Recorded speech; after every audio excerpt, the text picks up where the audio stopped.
Uh, Next up after our break here is Owen Worsbit. Did I say it correctly? Okay. From Lackawanna Valley Heritage Association. Thank you so much, Owen, for being with us today.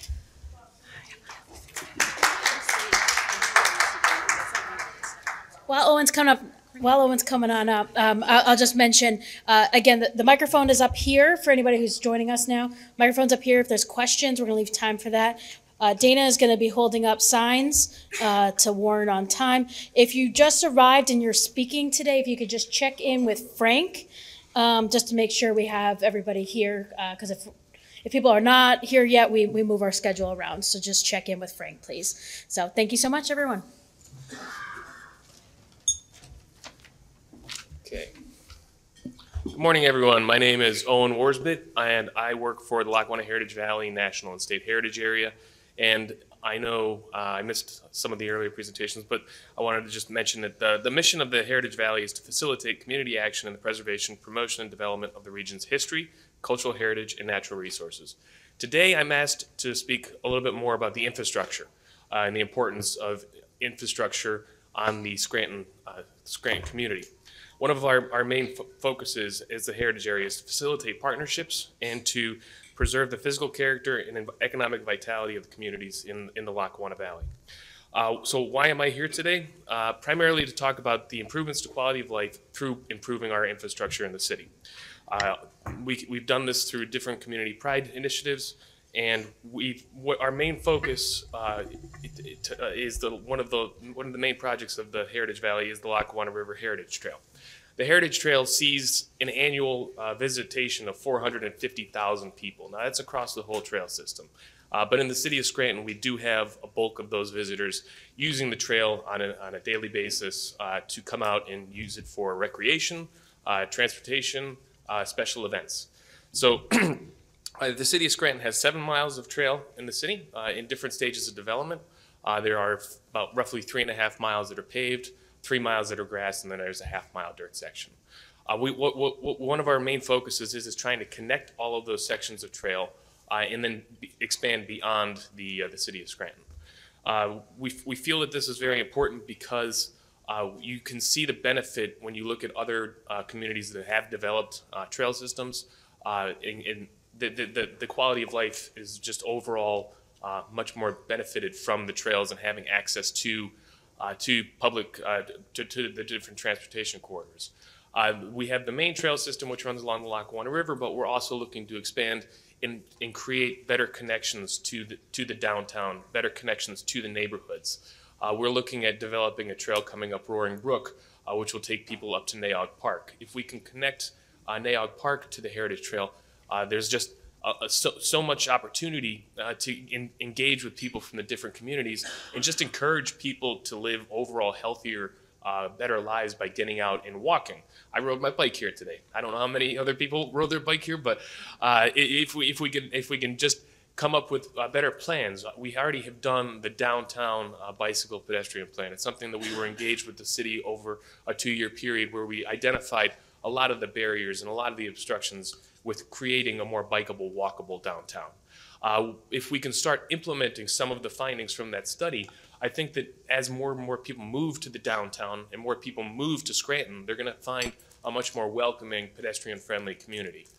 We really work very closely with both the city and the county and our representatives from the state, with PennDOT and DCNR, to try to come up with projects that will benefit more people. One of the projects that we're looking to do is create an ADA walkway into the national park. Currently, there's no ADA access into Steamtown unless you go through the mall, which that's a private entity which is only open during certain times of the day. So there's no way for you to get from the Hilton over to Steamtown using an ADA pedestrian-friendly corridor. One of the things we're working on with the city is developing what we call the Cliff Street Underpass, which is going to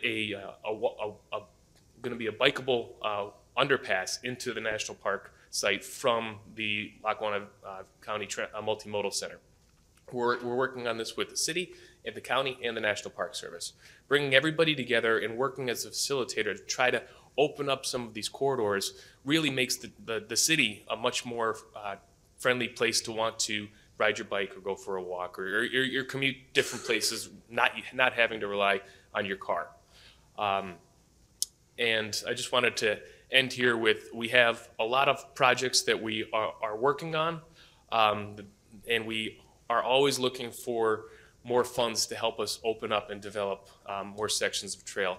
One of the main focuses that I'm really pushing hard on with some of the infrastructure dollars is to really repave the entire levee system to make our levees more bikeable, walkable in a year-round situation, instead of it being muddy like from now through the spring. There's not a whole lot of people that are going to want to take and walk and use the levee to commute, but if we're able to pave the tops of them similar to what they've done in Luzerne County down in Wilkes-Barre, we can open up some more corridors for people to not have to rely on roads. And it's just a much more friendly, much more healthy community if we're able to do some of the projects that we're really looking to bite off. So does anybody have any questions? Okay. Well, one question. In terms of obviously funding being a key component of a lot of it, but are there things that you could see, you know, in terms of from a collaborative perspective or next steps that we could help from a foundation's role along with the city, just kind of helping to move some of these conversations or goals forward? I think by having presentations and bringing people together in a forum like this may be a catalyst for how we can work together moving forward some of these projects. I know we've worked with the foundation in the past to help fund some of our amenities along the trail, the pavilion at Olive Street, the pavilion over at Nayog Avenue. By being able to put in more things like that, we have a lot of plans for what we would like to do over Parker Street, where we just built a new section of trail. We have a lot of property over there that we have with the city. We have talks of how can we connect it to the nursing home? How can we connect it to the community over there? We're looking at different opportunities, and I think as we move forward with our plans, it would be good to try to work more closely with the foundation.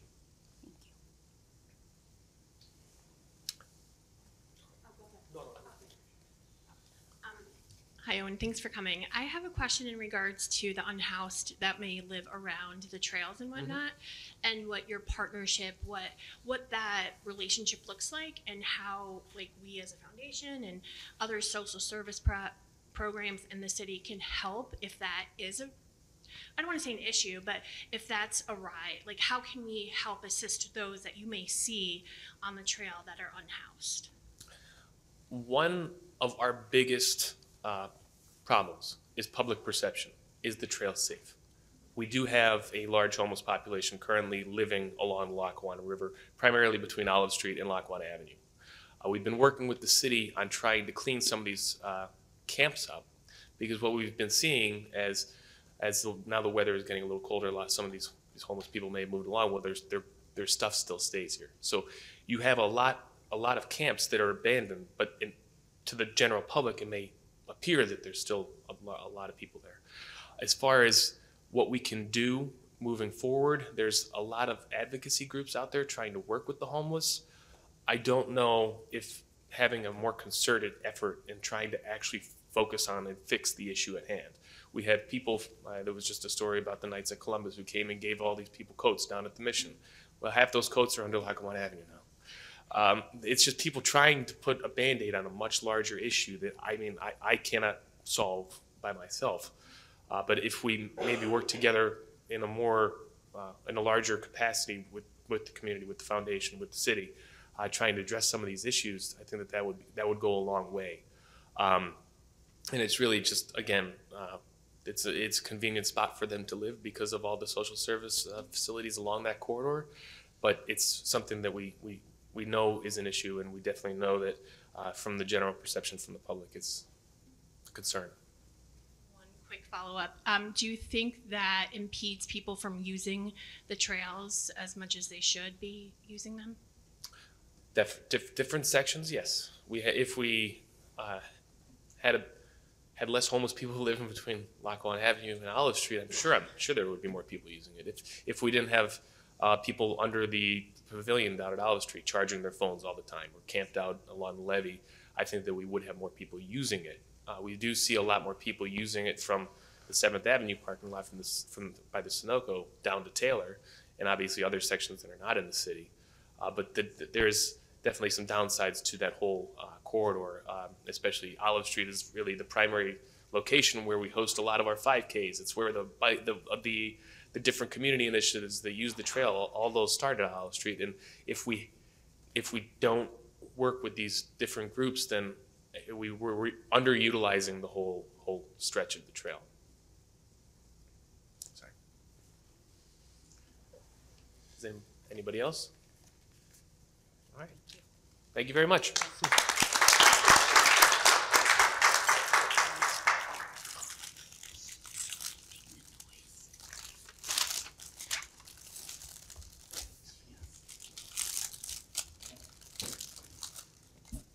Thank you very much, Owen. Next up, we have Danny Ruff from CHOP, or Childhood Hunger Outreach Program.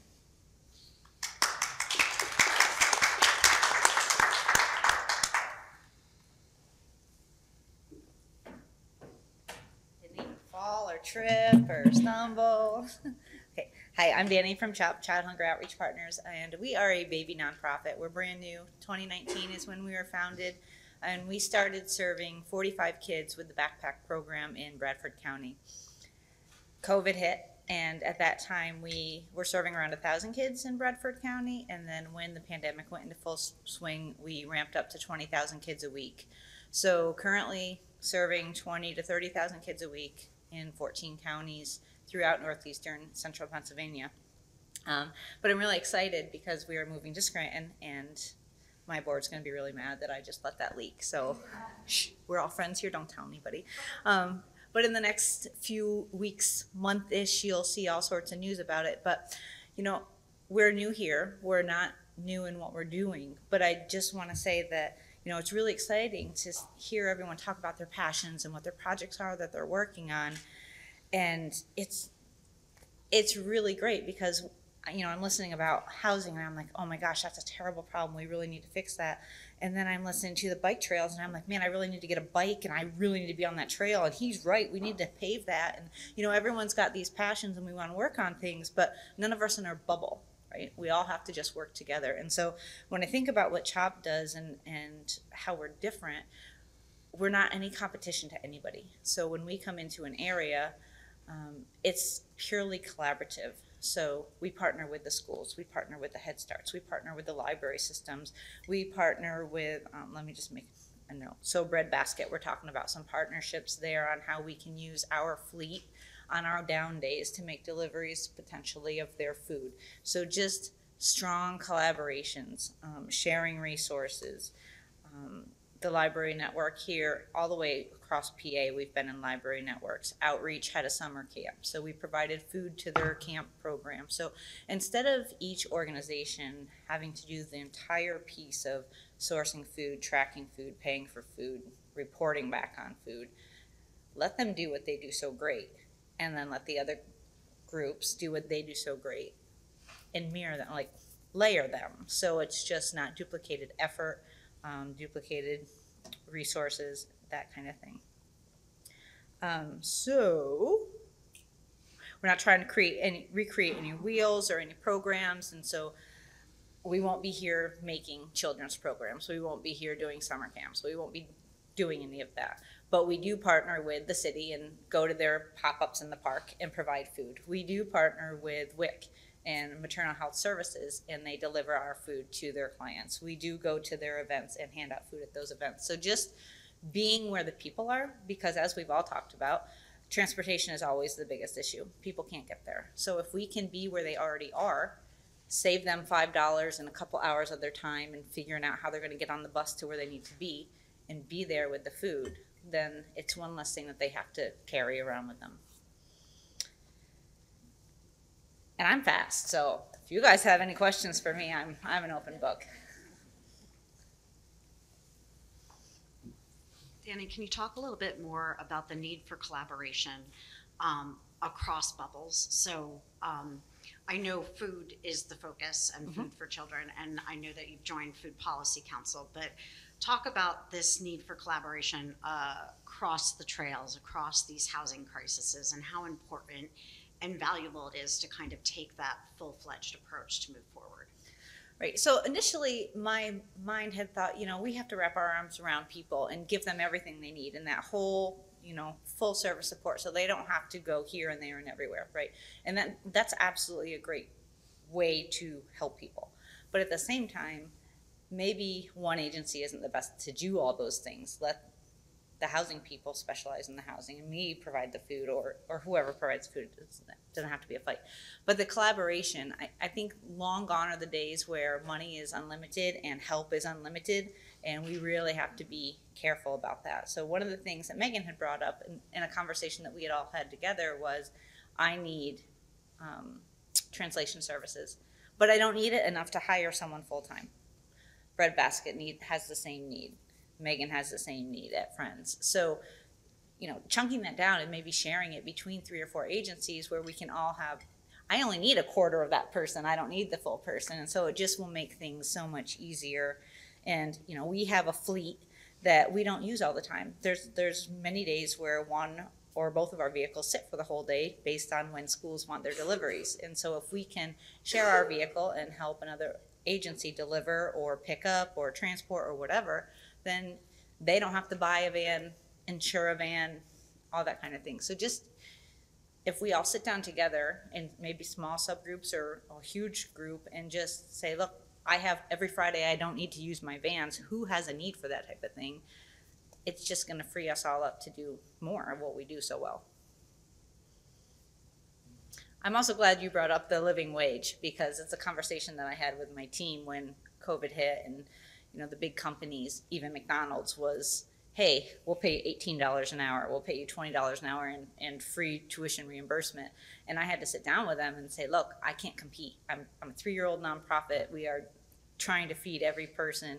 And while we can feed a child for a week for only $1, if I took that dollar and put it in their payroll, those are the kids that I don't get to feed. So, having those conversations and freeing them of the guilt if they need to leave, it's not gonna, it'll really stink, man. But, understanding that your staff has to do what's best for them too. And if we're not paying them a living wage, then they're gonna end up back in our line receiving the food that I'm sourcing with them during payroll hours. So you have to make sure that it's gonna make sense.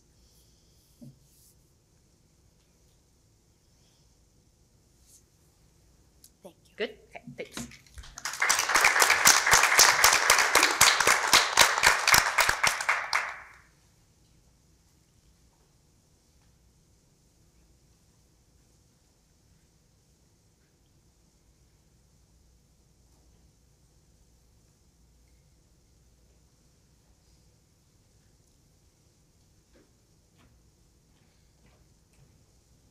Thank you so much, Danny. Next up, we have Phil Yeviks from the Cypress House at St. Luke's. Perfect. Thank you, Phil.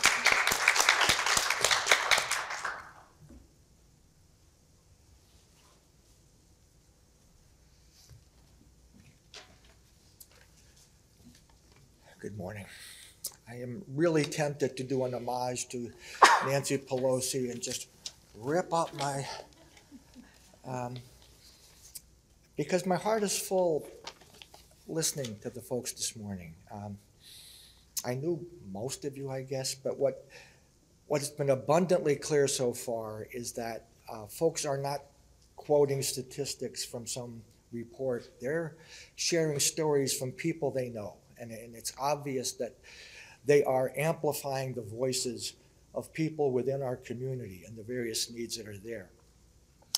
I also serve as secretary of the Scranton Area Ministerium, and so on behalf of the poor people who are busy writing down notes and taking, I would offer 5 terms of, if you want, themes, key concepts that I have heard reverberating so far this morning.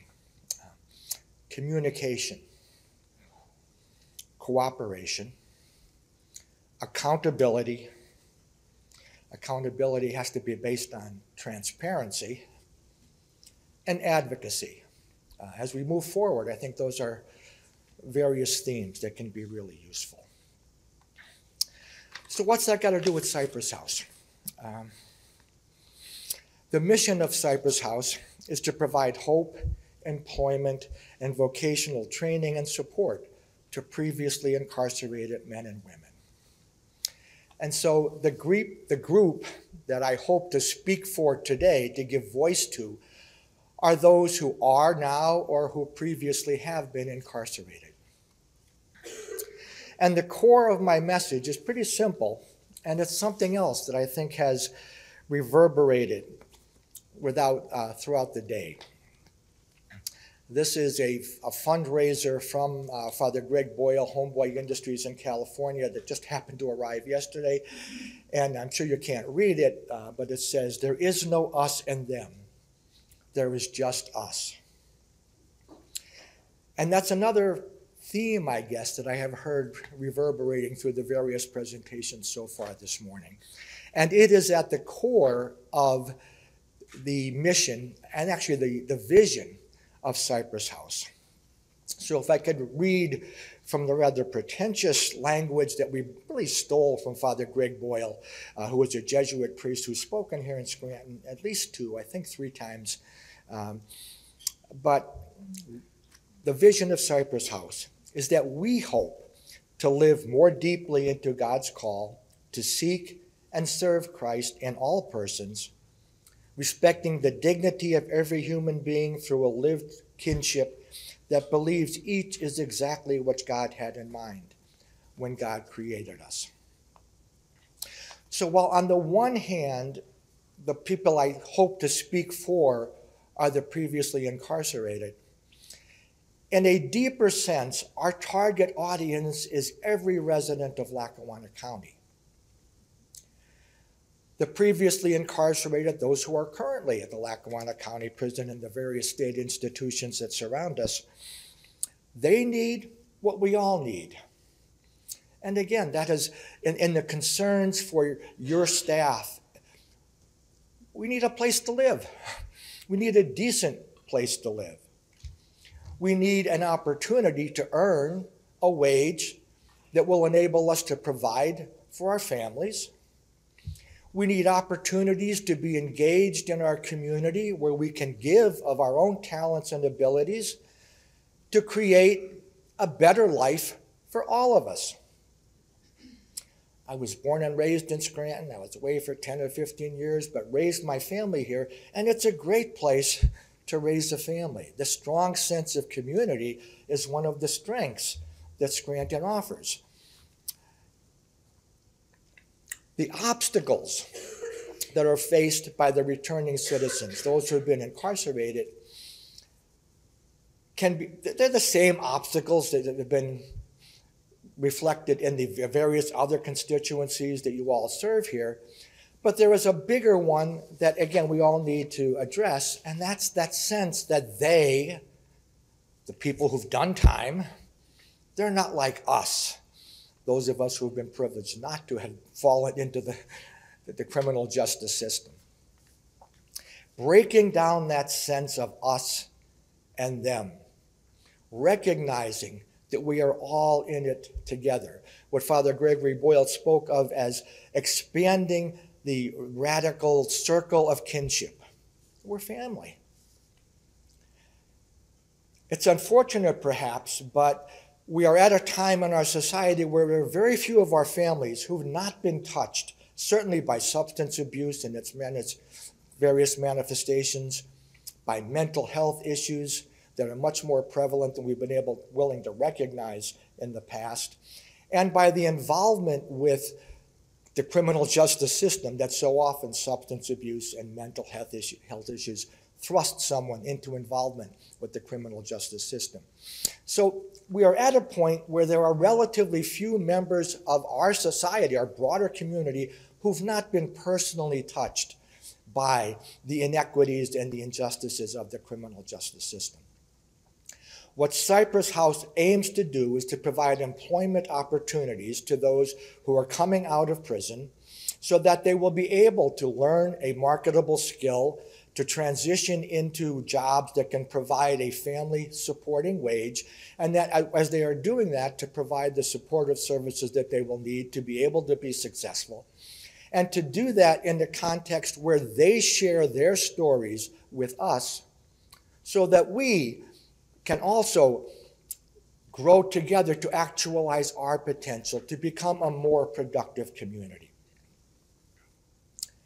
And so since I think that these themes resound so much with what's already being said, I'm going to yield back my time. 30 seconds left to add to the questions. But I have really been struck so far by the way in which what we are struggling to do with Cypress House interacts so much with what all of you are already doing in your various nonprofits. And so I'd be welcome any questions, comments that you might have.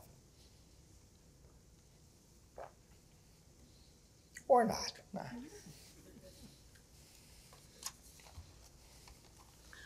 I'm curious if you are working with Outreach and UNC and all the other organizations that are working in the workforce initiative.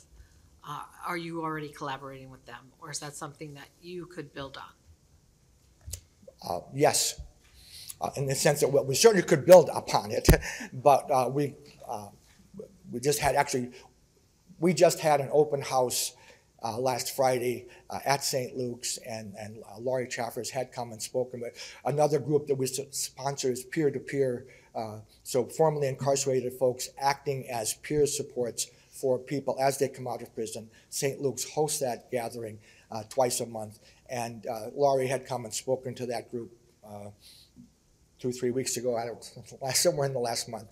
But we need to build that out further. I'm certainly, but that collaboration piece is at the outreach through the Moses Taylor Foundation. I think it was in the other ballroom pre-COVID 4 or 5 years ago, sponsored a roundtable about reentry services. And there were probably 50, 60 people in this big circle at the table. And I made the point at that time, outreach cannot do this on their own. The needs are so great that those 50 or 60 people and the organizations they represent need to work together to address these issues. Another group, I'm privileged to serve on the board of the Lackawanna County Reentry Task Force as a representative of the faith communities. And I think that should be kind of the nerve center of this cooperation with regard to reentry as we move forward.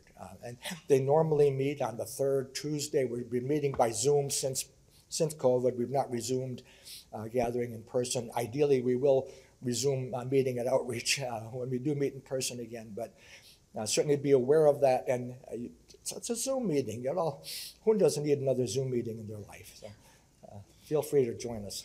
You know, so continuing from Kathy's question and your comments, one of the themes that the Scranton Area Foundation, in addition to many other collaborators, were working on is workforce and aspects within the workforce ecosystem. And so some of the themes that you're talking about, you know, I think about as we dig deeper in this area and where we could make some positive impact. I know that formerly incarcerated individuals and reentry hasn't yet arisen as a theme within this. I would like us to be able to focus more on that, but I think that we'll have some learning to do in that space of what some of the additional challenges are, opportunities. Some of the things that we've heard from our work previously has been transportation challenges, has been the lack of willing employers to consider individuals within that space. And so, you know, I kind of encourage us to think about how we can focus on this issue area, but I would also ask, you know, are there specific aspects that you could see a convener helping to kind of focus on this issue area in a stronger way? So one of the demographic changes that has taken place as a result of, well, partly as a result of COVID, when we started, actually Mayor Paige Cognetti was on the Cypress House board when we first organized, and then when she ran for office, she had to resign because of a conflict of interest. But the employment was traditionally the biggest problem for people as they come out of prison, and now it's housing. So there are people sitting at the Lackawanna County Prison because they can't get a home plan.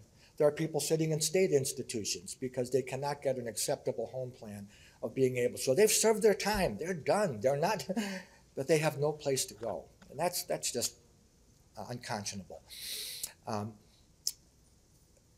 But a living wage is part of being able to find decent housing. And again, as your staff are all aware, you can, even if you're getting an allegedly living wage, it's still difficult to find housing in the area. So that's the big issue that I think is resolving at this point.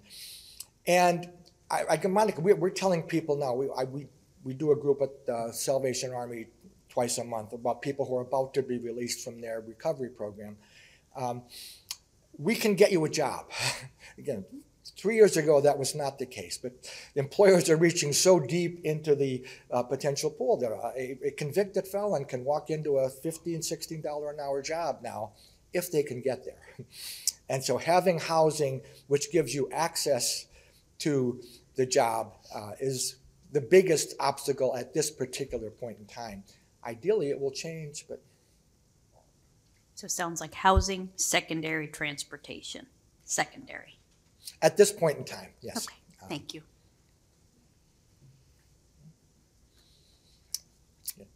Thank you for your time. And again, thank you all for being here.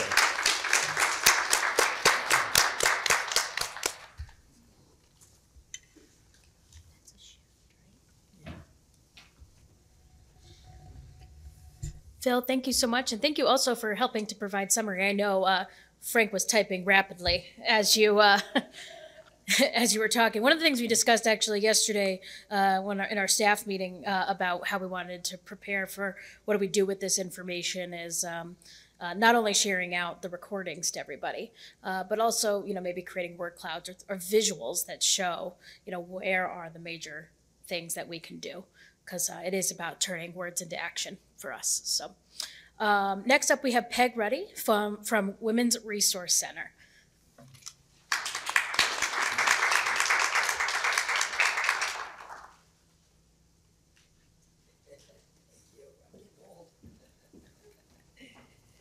Thank you, Maggie.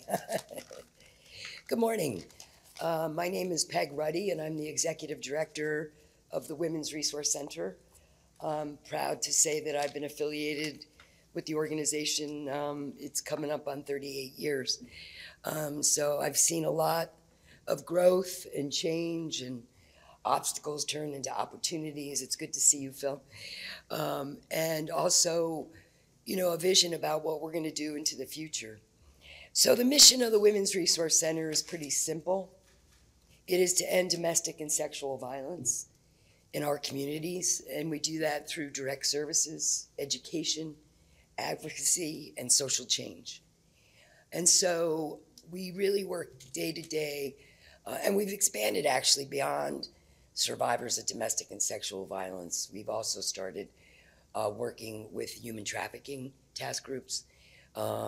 We're on the corridor of 81, 84. I'm sure you've heard this before, but it's a very popular, if you will, spot for traffickers, both work traffickers and also sex traffickers. And so we're part of a task force actually from northeastern Pennsylvania to work on that issue. And we also provide a lot of services to survivors that are stalked. So when we talk about obstacles and challenges and eventually opportunities, I've heard housing being mentioned before, not only today but other times, and it truly is a huge obstacle for survivors of domestic and sexual violence, particularly when they have to flee their home at the drop of a hat. I don't know how many of you know this, but actually 10 years ago last month, we closed our traditional shelter. It was communal living. We had operated it for decades, and the world started to change. It was very, very difficult to live in community with other families that were in crisis, with children and all kinds of perhaps mental health or alcohol challenges. We also came to find out that shelter was no longer a high priority for social policy or funding. And at the same time, we had a very dangerous person come to the shelter that we weren't aware was dangerous, and she set the building on fire. And that night, I had to say to myself, those 7 little children that were with us were safer at home than they were in our shelter that evening. And it really, really got to me. So we started the planning process, and I'm happy to say 10 years out, I'm so proud to say that we are a model in Pennsylvania for other domestic violence shelters. In fact, I just met with the group in Philly last week where they are starting to take a look at what's called the Housing First model. Now, what's challenging about the Housing First model is when there's a survivor that's in danger, we have to get them into a hotel. And then we have a team of 6 advocates that directly work with those families, and there's generally around 6 families, to get them into an apartment right away. And so we have both federal funding, state funding, and foundation, local foundation money to pay for those apartments. And we can pay for those apartments for up to 2 years. So instead of having 30 days of shelter where you have to get your life together in 30 days that I don't think any of us could do, we can provide housing for up to 2 years. And it's not just the housing, it's the support services. We kept our shelter building open so then the families can come and hang out with us during the day for counseling and support groups. But, and it doesn't cost me as much money to run Housing First as it did to run a shelter. So we went from providing 4,000 nights of safe housing to 14,000 nights of safe housing in a year, because now we have all these apartments that we're able to use in both Lackawanna and Susquehanna counties. 85% of the survivors that stay with us never return to the violent relationship. And we're very, very proud of that. But that being said, right now, what is it, December 6th, and we're virtually almost out of our housing money for this year. The need is great. And so we do continue to fundraise and, go after different foundation grants to help survivors with their apartments. And when I say we're out of money this year, it doesn't mean we're evicting anybody. It means we can't take anybody new in until our next grant cycle. And so that gets to be a challenge. And I know that's a challenge for all of us. As it relates to housing, it's also something that is really difficult as an obstacle for the staff. We're talking about survivors of violence that are in dangerous situations. And sometimes we have staff that are followed or, trying to get furniture in place. It can be, thank you, it can be really very, very dangerous for them to be out in the community doing that work. So that takes resources as well. The other, and I heard about workforce, the other challenge that's pretty new to us, but I'm sure it's not new to you, we've had a staff attorney position vacant for a year, and mostly because of salary. We just have to get more competitive. It's a tough job to go to court and represent survivors of domestic and sexual violence up against a batterer who's there with a very expensive attorney. And now we have a waiting list, which is really tough to say when you're talking about survivors of violence. So we're working hard with our board of directors. We have a great HR committee chair in Kim Wylam, and working really hard to see what kind of benefits or flexibility outside of salary we might be able to offer to recruit attorneys. So we're trying to get creative about that. The other issue that we have that's probably uncommon for others is we have a law enforcement group in Lackawanna County that is really resistant to our trainings. And I know that most of it is a time issue, but we have a real problem in this community with mutual arrests, where there's a survivor of domestic violence that calls the police after being battered, and he or she arrests both of them, and they both go to jail. So we're trying to get, we have a domestic violence coalition. Carrie Browning and I run that together, and we're trying to get some incentive to get these law enforcement officials trained so that mutual arrests stop. She's not going to call the police again if she's taken out in front of her kids in handcuffs. And most of the time it's because she fought back. And I don't know how many of us would not try to fight back in a situation where we're being battered or raped. And so that's a real social policy issue in this community that the Women's Resource Center is diligent about changing. And last but not least, because I know I'm out of time, is space. We're busting at the seams at our office on Madison Avenue. And so we're starting to do a strategic plan around, do we need a new building? You know, do we spread out? So that'll be something that we'll be working on over the next 2 years. And COVID certainly didn't help that because we can't share offices anymore. So those are some of our challenges and opportunities. Thank you. I say I'm out of time. Hi, Peg. Hi. Can you talk a little bit about, I think, the unique challenges of the Women's Center when it comes to confidentiality and the need to promote safety? I know a lot of times when we talk to people, we need certain data, we need certain ID, we need certain this, but I really think it's important to understand the unique caveat that anyone dealing with domestic violence or the threat of death or a stalker, there are extra layers of secrecy that need to happen in order to keep that person safe. Thanks. So, back in the day, we realized in this domestic violence and rape crisis movement that the most important part of our services to offer healing for victims of trauma was privacy. And privacy gets harder and harder and harder to hang on to.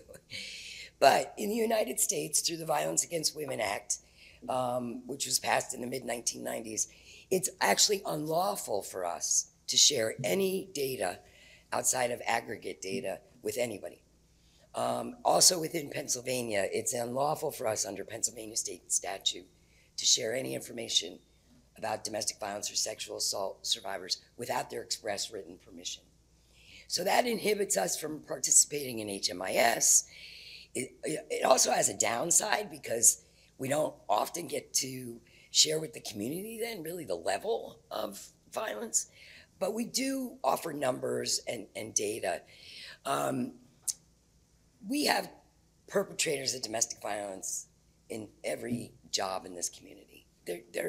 It's not just us and them, Phil, I like that. Perpetrators of domestic violence work everywhere. And so it would be very, very difficult for us to have some survivor on some HMIS list or some community, all well-intended community list for services if their batterer happens to have access to that data. And it's really that simple. So thank you for that question.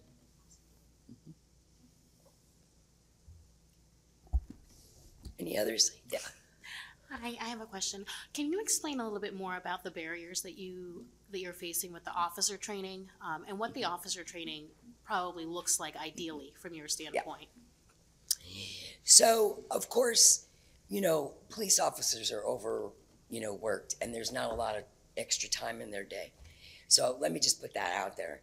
But the training that has been very, very helpful is we have a police officer out of Tennessee. His name is Mark Wynn that comes in because, I can certainly do a training, but police want to hear from police, right? So Mark will come in and he does an all-day training. In fact, we're shooting for the spring this year with Lackawanna County law enforcement to make sure that they understand, and it's really almost science to them, but they understand how to assess who the primary aggressor was versus who fought back.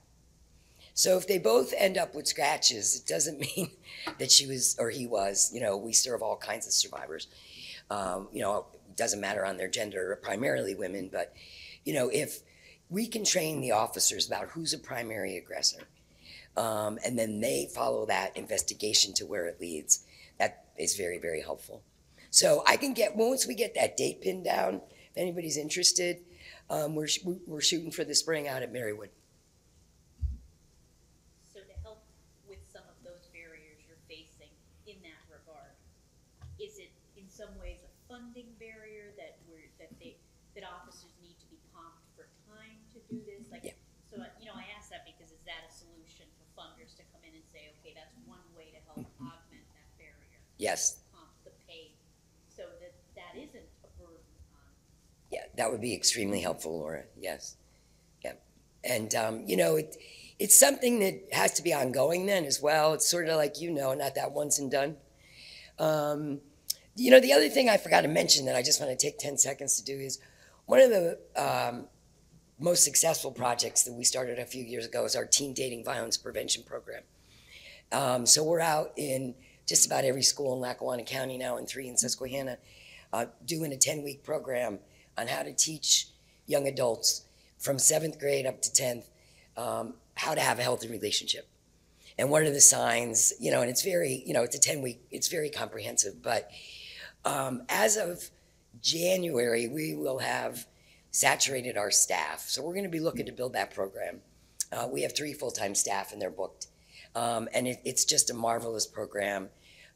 We actually had a teacher come to us and say, I sat in that class for 10 weeks and I realized I was in a bad relationship. So it spreads, but I'm really, really proud of that program because it's not just putting the fires out, it's making sure that our next generation knows what a healthy relationship looks like. Okay. Thank you for this opportunity.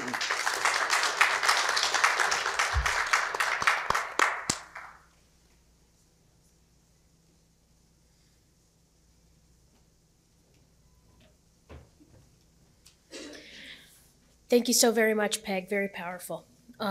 Next up, we have Robert Schulte from ACE. And I hope I pronounced that correct. Schulte, yes, wonderful. Thanks for being with us.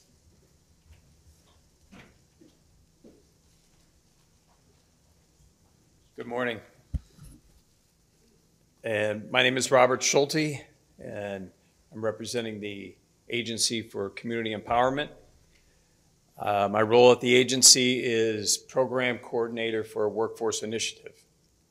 It's good to be here today, a lot of good vibes. I like it.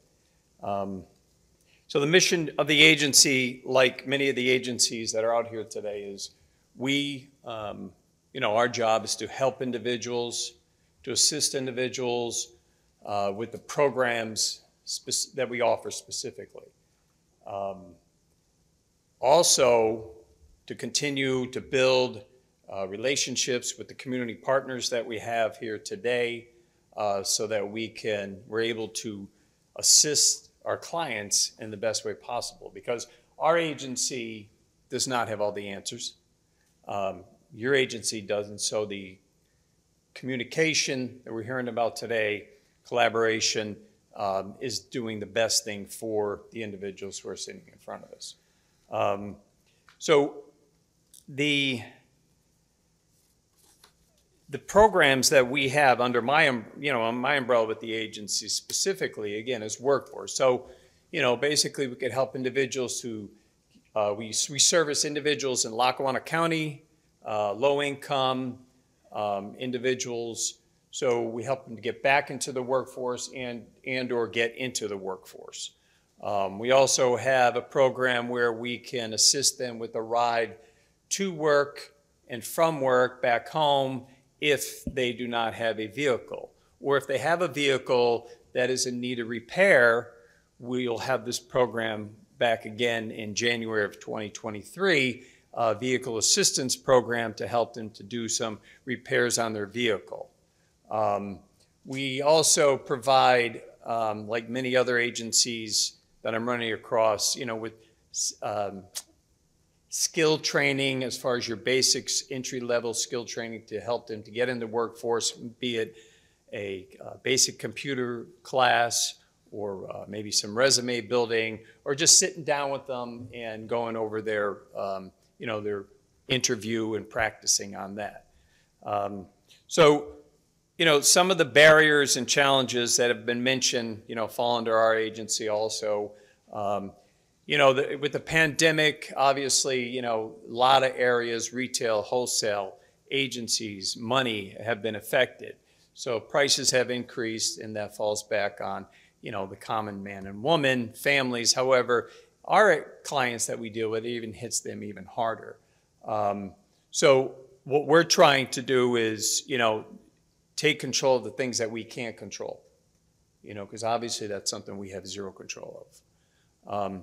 So with the areas that we can't control, when an individual walks through the door and it's a husband and wife, just say, or a couple, and they're cold and they're starving and they haven't had water and there's nowhere to live and they don't have, a really decent coat right now on their back, Our job is to learn to listen and listen to learn, because we need to find out what the needs are of these individuals. So that building of the relationship of the community partners is key, because maybe we can't help them immediately. You know, I mean, these individuals, quite honestly, aren't going to be open ears and open-minded of, yeah, I want to get a job. They want the job, but they want food first. You know, they need the food first. They need the housing first. They need a good sleep first. So it's our job to be able to hear what they're saying and then provide them with the referral needed on a timely basis to get them to where they need to go. You know, as it sounds is, you know, I really believe one of the biggest challenges and barriers is offering hope to these individuals. You know, that's a big challenge. It's a big challenge, because we have to, in my office, we have to learn how to relay this message of hope to them, that, yeah, although when you go outside and the sky is gray, it's blue, you know. Gray skies are blue. And getting through the gray is what we do to help them to get through that. You know, whether it's with our agency or a referral to another agency. But the message of offering hope, hope does not disappoint, you know, and then that's what we try to convey within the agency.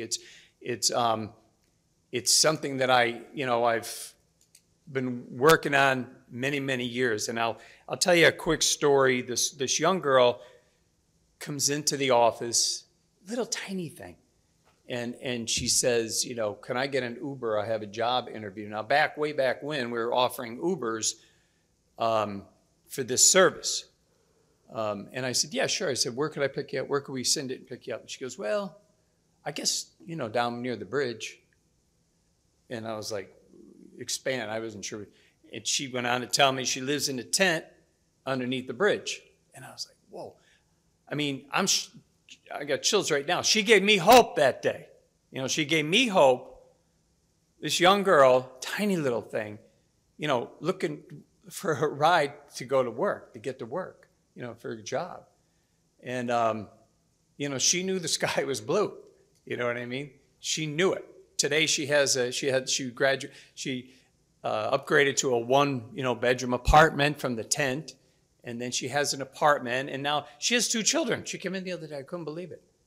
You know, hope in our office may be a bus ticket that we're able to give individuals. Like, the gratitude is unbelievable because they got a bus ticket. Or a bag of hygiene products for male and female that we work with our community partner, the Right Center, who helps provide that for us. You know, those are the things, you know, and just letting them know that, you know, we're here to help these other agencies and getting the help they need. The barriers too, of course, money. You know, we were involved in a ERAP program. We helped with millions and millions and millions of dollars to help individuals say they didn't get evicted so they can move to a new apartment. You know, the money ran out. We're pretty much finishing up with the program. Is there going to be more money for that? I don't know. I'm not sure. But you know, that's definitely a challenge for all of us is, you know, and I'm not saying anything new here, is housing, you know, transportation, not only for, you know, the lower income, but, you know, for senior citizens in the area, for medical. We have 1 vehicle, we have 2 part-time drivers, we're in the process of hiring 2 more, but, you know, that's the challenges, and that's inner work challenges. But, you know, the biggest thing is, for us, is just, I believe, is just listening to the individuals, you know, having that ear, and then either us being able to help them or, you know, referring them to the correct agency that can, you know, help them with, you know, a little bit of hope. So I don't know if did I get the hook? Anybody have any questions or?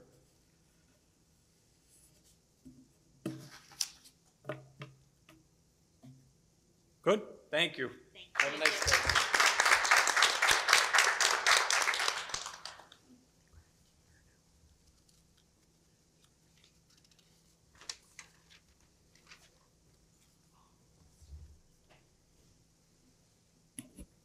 Thank you so much. I would like to welcome up next our last speakers for today's sessions. As a reminder, we'll be back here tomorrow for another slate of amazing speakers, hearing from all the many resources we have in our community. But our last speakers today are with Greater Scranton YMCA. I'm not sure, Megan and Rich, are you both coming up? Wonderful. So we have Megan Carnival and Rich Sturridge from Greater Scranton YMCA.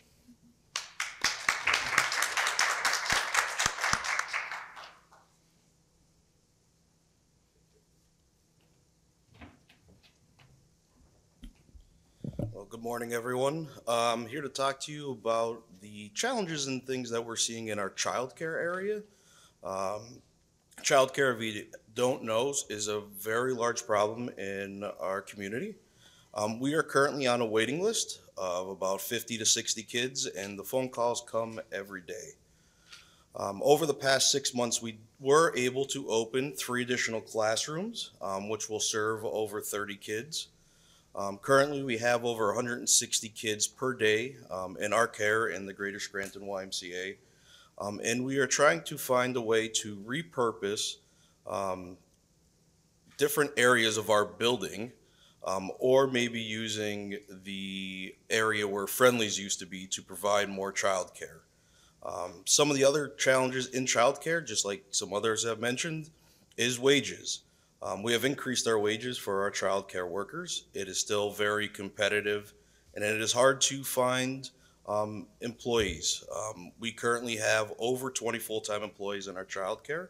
Childcare works on a strict ratio, so depending on age, it's 1 teacher or aide per 5 kids up to 12 kids.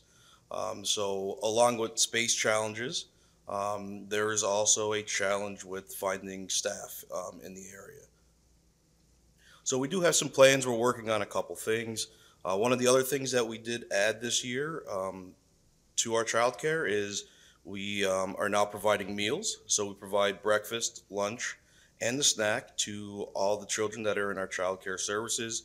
And then after school does get a snack. It's over 300 meals a day if you add them all up.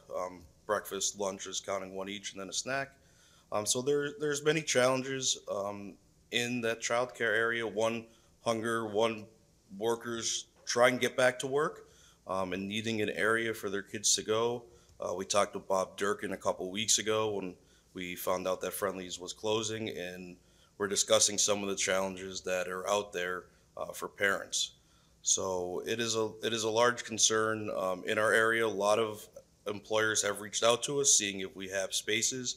Parents, like I mentioned, about 50 to 60 kids on a waiting list just for us, with 30 to 40 calls a week, with more parents trying to find places for their children.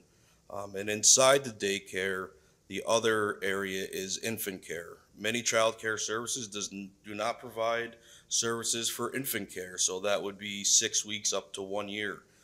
The reason is the staffing ratio is 1 to 4. It's pretty much a break-even room if you figure out cost, what you can charge per week, plus the staffing. So it's an other area. We currently have 1 infant room, and we can take up to 12 kids in that room, but we could probably take up to 20 if we had the space, just with the amount of calls and the number of child care centers that do not offer infant care. So that's what we have on child care. And then Megan's going to talk on a new grant and a new program that we are starting up this year.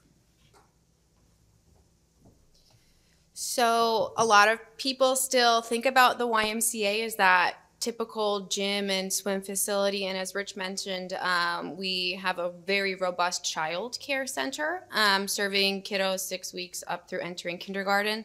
But a new initiative for us that we have been working on since spring of 2021 is addressing the mental health crisis facing our community.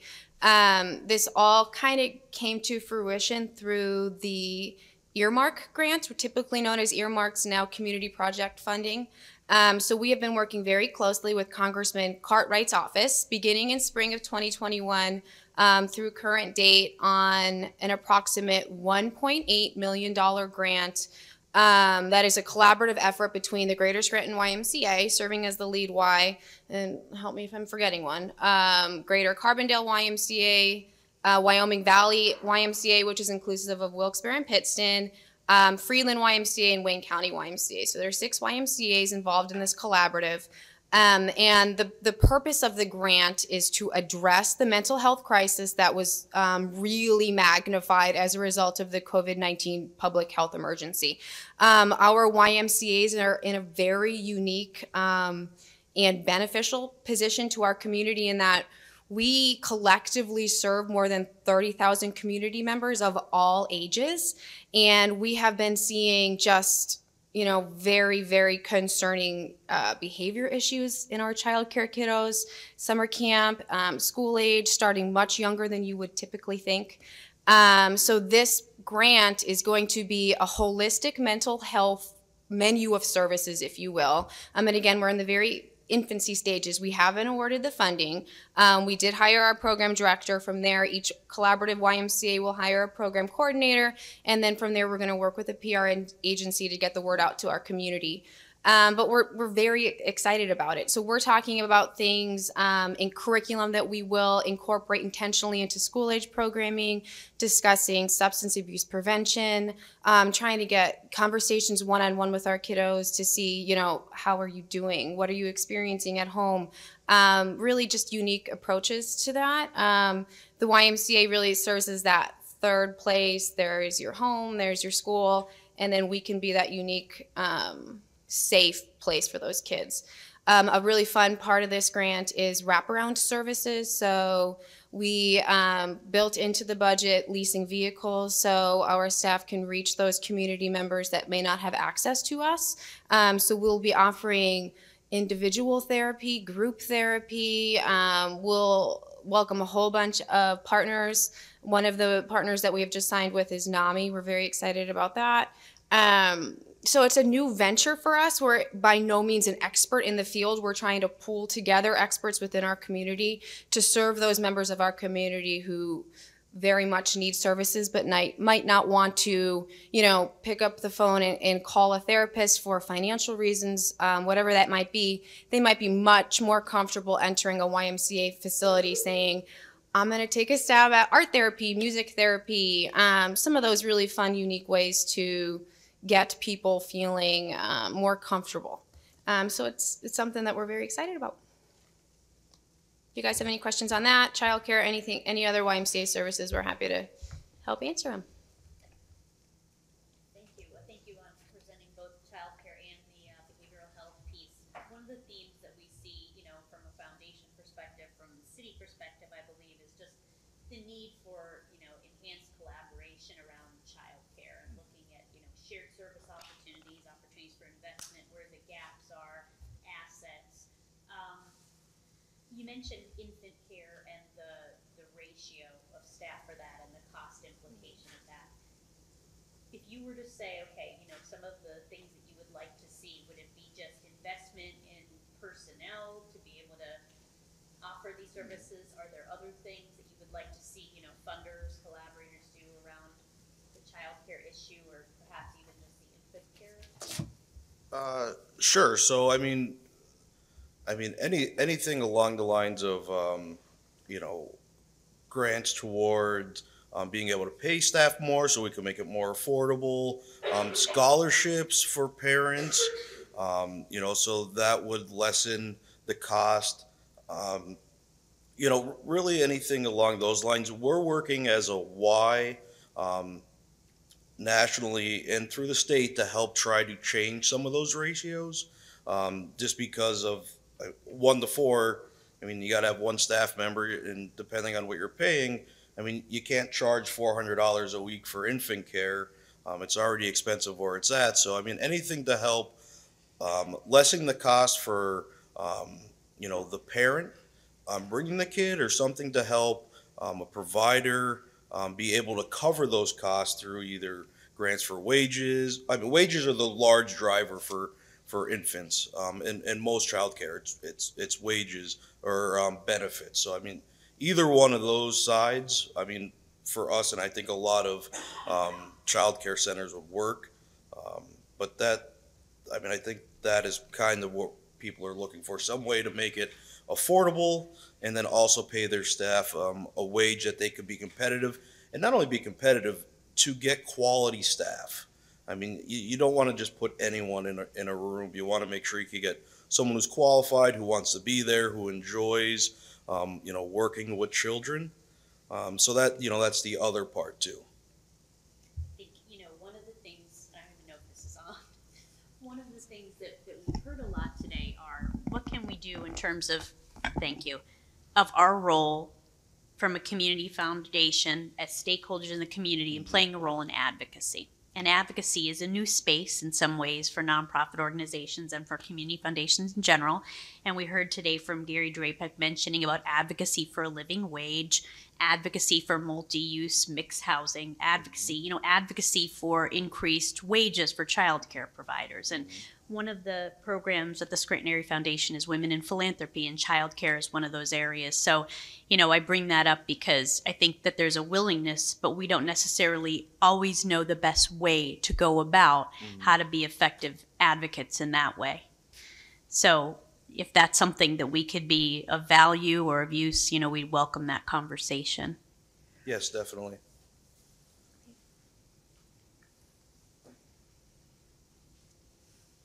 So, Megan, you touched on the mental health needs of your kiddos, and I applaud you for that.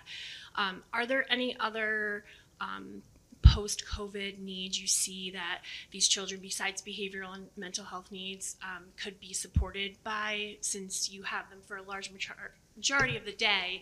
To bring services to you all would probably be the most effective way. And then the second part, in regards to wages, you said that that's the largest part, right? Because it goes into how much you charge a parent. So do you feel that parents, obviously they're going to pay it, but do you think that they view it as a burdensome in the respect of cost of what they're paying for what they're making? Yeah, I'll start. Childcare is the largest expense for parents with young kiddos. I have 3 kids, 3 and under, and it's crazy what working parents have to do to continue to work. So yes, definitely on that, and I'll let Rich touch on that a little bit more. But for the behavior issues with young kiddos, yes. So we have had to call police many a times over the past year or so, based on just like very scary behaviors amongst kids. So that's the biggest, but certainly the educational, what's the word I'm looking for, decline, I guess, as a result of going virtual for that year, we have seen that too. So we offer 2 summer learning loss prevention programs, Summer Scholars, which we partner with Dunmore and Mid-Valley School Districts on. Those programs are held right at those schools. And then Quest, which is a free program built into our summer day camp that we offer at no additional cost.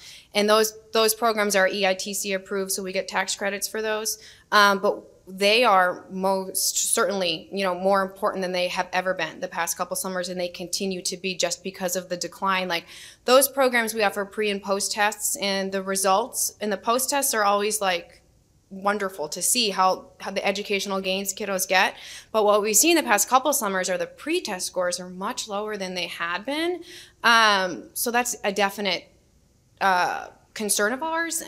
They're programs that we're super happy to have, and we are always looking to grow those and serve more kids in need. But the educational setback as a result of the COVID-19 pandemic has been significant, I think, as we all know. So sorry, I had to pull my phone out there. So our child care for an infant is $240 a week. So 52 weeks, $12,400 a year for one child to come to infant care. And we have lots of parents that have 2, 3 kids. So there's definitely a burden, a barrier. That's one of the reasons some people don't want to go back to work, because they're working from home. They're also able to take care of their kids at home. It's a savings. It's a large amount of funds to have to pay for infant care. But that's also on the other end. what it's costing us to run just that room. Like I mentioned, the infant room is really just a break even by the time you put wages, you figure out benefits, and then you also figure out the cost is to get supplies, food, and everything for the room. So I mean, it's very costly. On the other side of that, some of the issues that we've come across is also because kids weren't socialized for 2 years, 3 years. We have 3-year-olds coming into our daycare center who have never been watched by anyone but their parents. 3 years old, maybe they have a sibling, maybe they have 1 or 2 friends, but, this is a whole new world for them. And we are seeing a lot of different behaviors that we haven't seen in the past because kids don't know how to socialize, they don't know how to share, they don't know how to maybe interact with other kids or other adults. So that's one of the other things that we're seeing come across.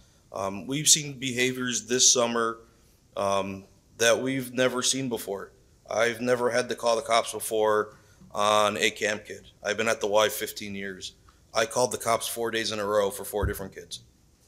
So I mean, it's changed a lot over the past years, and as we're seeing kids come back to the Y, which is great, we're also seeing behaviors that we haven't seen before because of socialization. They've been in their house. They've been on Zoom for school, all kinds of things. So it's definitely been a challenge the last year or two on that aspect.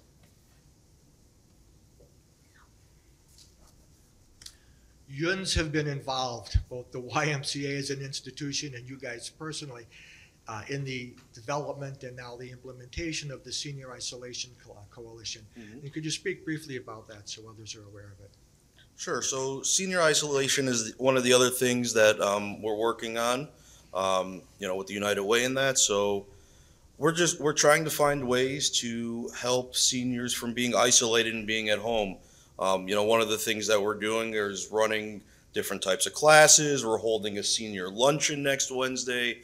Reaching out, just trying to give a place for seniors to come than staying in their house the whole time. We serve, actually at the Y, more seniors than the senior centers. We have about 30% of our membership. So we were at 6,200 members, and we just were looking at the numbers yesterday for something that we were doing. So about a third of our members are 55 and older. And they come at all different times of the day, mostly between the hours of 8 and noon. So I mean, it's been a great part to be on that coalition, trying to find ways to serve seniors, work with other people, just kind of giving another place and bringing awareness that there is a place for them to come. I mean, we have, now that we redid our lobby and we put a little sitting area in, I mean, we have seniors that come in every day. They drink coffee, they sit together, they're socializing, and that's what those spaces were put in for. Not only for seniors, but for the whole community to have a place to go. But you come in the morning, especially Monday, Wednesdays, and Friday when we have free coffee, and there is definitely a couple seniors sitting there that's chatting before or after class, or just catching up with maybe friends they haven't seen before or seen in a while.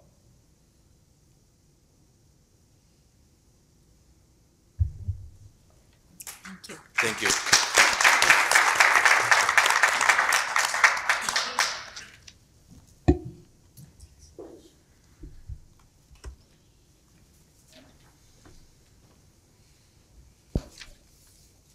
Thank you very much. I want to thank everyone who stayed with us today, coming and going. Some of you joined us first thing this morning. Appreciate you being here. Some of you have come midway through, and so we're so glad that you were able to join us for today.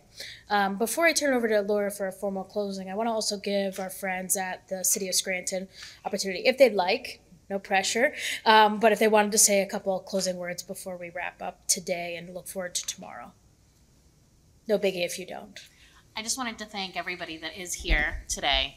I know we work with a lot of the organizations that are here, but one of the things that I was talking to Maggie and Vivian in the hallway about is that we've been very narrow-minded, for lack of a better way of putting it, with where our funding has been going and what we've been allocating it to.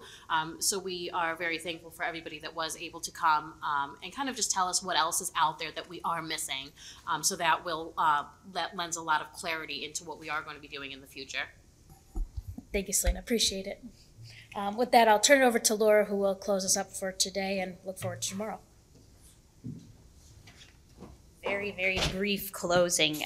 Most important to do a thank you. Thank you to everyone for your time and your insight. We know you are so busy. You do such critical, important work. We're grateful for you for sharing your insight with us, and we promise we will make it worthwhile. You know, we have a great partnership with the city of Scranton.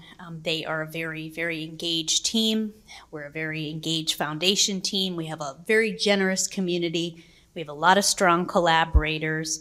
There's a lot of insight and passion in this room today, and those that have spoken before.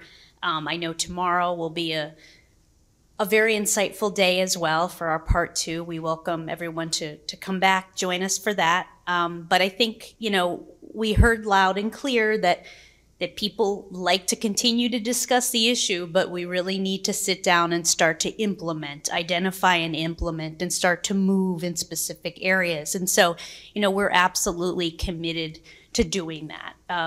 You know, when we're called to convene, to serve as an anchor, we will do that. And so that's kind of what we're hearing today. And we're also hearing there are really specific areas that I think might be lower hanging fruit in the systemic scheme of things. So looking forward to tomorrow, and looking forward to part 2 and potentially 3 of our next steps together. So thanks to the City of Scranton, to Mayor Paige Cognetti and her team, to our team at the Scranton Area Community Foundation, and to all of you for all of your important work and the amazing work that you do.